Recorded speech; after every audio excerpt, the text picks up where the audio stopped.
The Indiana Pacers hosted the New York Knicks Tuesday night in their final home game of the regular season. The Pacers trailed by 7 at the end of the first, but held the Knicks to just 18 points in the second and trailed by 1 heading into halftime. Now the Pacers took control in the third thanks to George Hill and his hot hands. He scored 12 of the Pacers' first 16 points in the third as the team went on a 17-2 run, and the Pacers maintained the lead throughout the rest of the game, closing out with the win 102-90. Well, a slow start, 3 close quarters, and a power outage led to what the Indiana Pacers called a weird game Tuesday night against the Phoenix Suns. But the Pacers found their rhythm in the fourth and were able to close out with the win, beating the Suns 116-97. 5 players scored in double digits, and Paul George led the team in scoring with 21 points and 7 rebounds. It was a battle to the finish as the Indiana Fever faced off against the Phoenix Mercury Wednesday night here at Bankers Life Fieldhouse, both teams looking to get their first win of the season.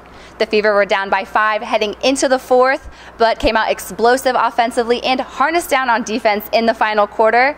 They were up by 2 with just 9 seconds left, and Diana Taurasi missed a layup and fouled Marissa Coleman, who then made both free throws, securing the win for the Fever 97-93. Indianapolis Colts punter Pat McAfee is here at Bankers Life Fieldhouse today to cheer on the Indiana Pacers as they take on the Toronto Raptors in Game 4 of the first round of the playoffs. And Pat, you make it out to a lot of games throughout the season. What makes the playoff environment so special? The Indiana Pacers started out strong tonight against the Utah Jazz. In fact, they led by 7 at halftime, but ultimately fell 97-76.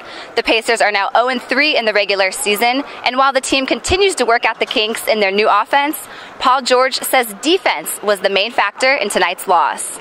The Indiana Pacers hosted the Orlando Magic Thursday, and it was not a pretty night for the blue and gold.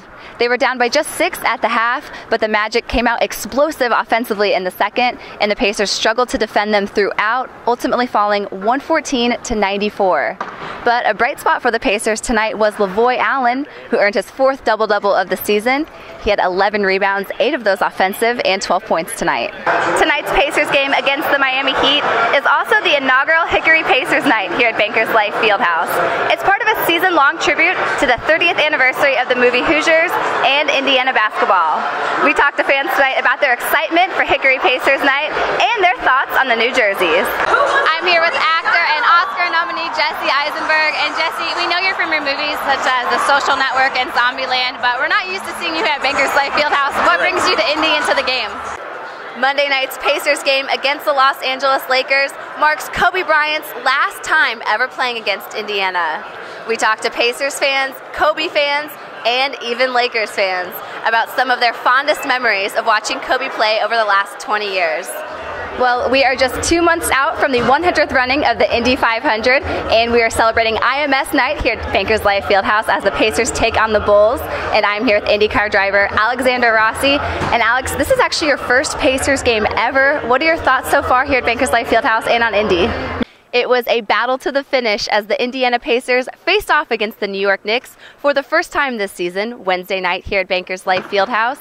The Pacers were up 108-105 with just under 2 seconds left in the game, and a failed 3-point attempt by Carmelo Anthony sealed the win for Indiana.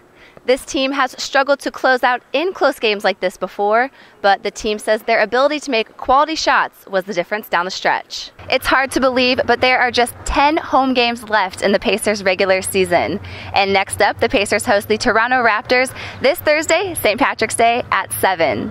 Reporting for Pacers.com, I'm Lauren Gray.